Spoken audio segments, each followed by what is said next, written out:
Ciao amici, buonasera a tutti. Anche oggi ricetta super semplice, un riso condito con il polpo. Eccolo qua, un polpetto non eccessivamente grande, per un sughetto è sufficiente, 500-600 grammi, già pronto e preparato perché l'ho messo nel freezer. Lascio sempre i polpi freschi, ovviamente molto freschi, messi subito in freezer senza essere sciacquati, messi in freezer in modo così che il freddo sfibri le carni e quindi le renda più morbide. Poi, una volta scongelato, una sciacquatina, eviscerato, tolto gli occhi, il becco, insomma quello che volete levare, e stop. Si cuoce in padella velocemente con un po' di pelati, un po' di aglio e faccio una base per condire un riso. Per cui vi consiglio di seguire la ricetta, farmi sapere nei commenti cosa ne pensate e ci vediamo più tardi per l'assaggio.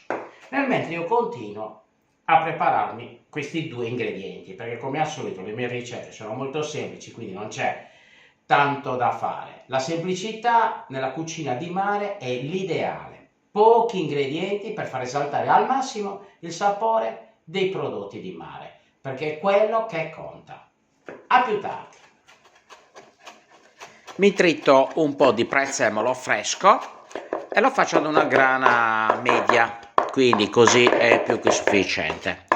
Adesso due belli spicchi d'aglio e li lascio in camicia, quindi gli do una bella schiacciata in modo così che l'aroma esca più facilmente. Un bel fondo di olio extravergine d'oliva nella padella e faccio rosolare i due spicchi d'aglio.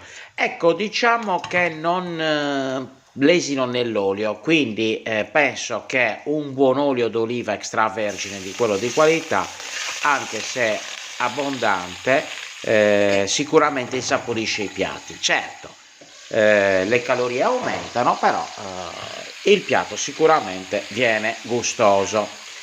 Quindi faccio rosolare il polpo nella padella. Guardate un po' come si arriccia e comincia a cambiare anche un po' di colore. Quindi da una parte e dall'altra lo lascio rosolare un poco e poi una sfumatina di vino bianco. Non metto ovviamente sale perché il polpo ha una sua sapidità, una sua salinità importante e quindi non c'è bisogno di tanto sale, anzi io praticamente non ne metto, ne aggiungerò un po' dopo nella cottura del riso. Ecco qua, un po' di pepe sicuramente ci sta bene, questo a piacere, eventualmente anche peperoncino, però io preferisco solo mettere un po' di pepe macinato, un po' di prezzemolo tritato sopra e copro, lo metto proprio sopra il polpo in modo così che aromatizzi col prezzemolo il polpo stesso.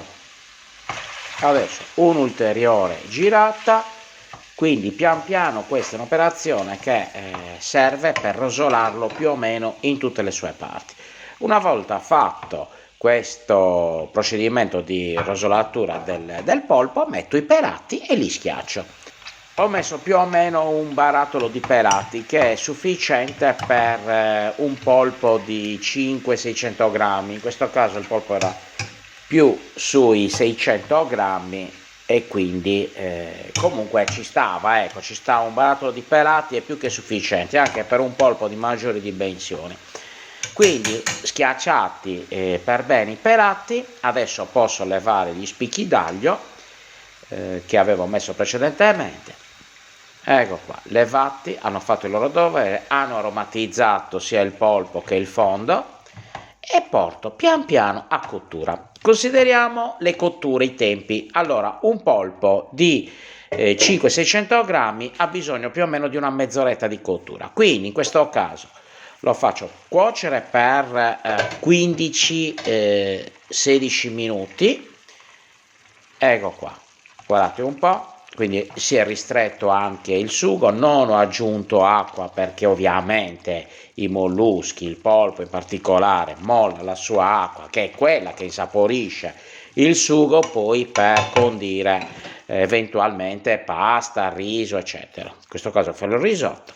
Quindi tolgo il polpo e lo taglio a pezzetti.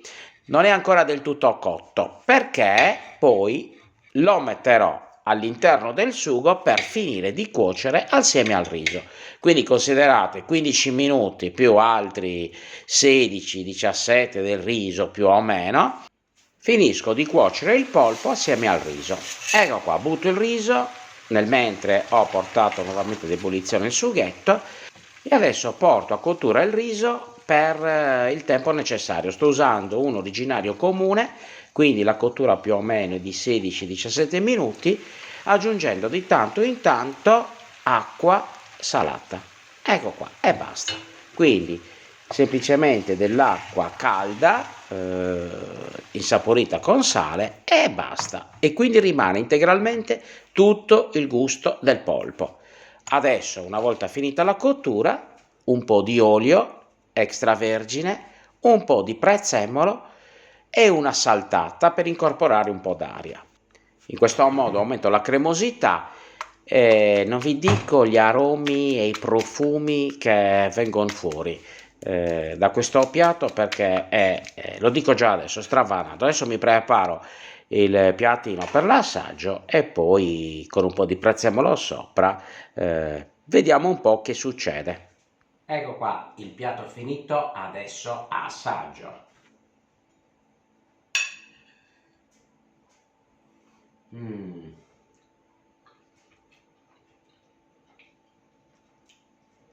No, vabbè, no, è pura poesia, è stravanato. Un polpo è tenerissimo, no, vabbè. Io qua ho da fare. Alla prossima ricetta.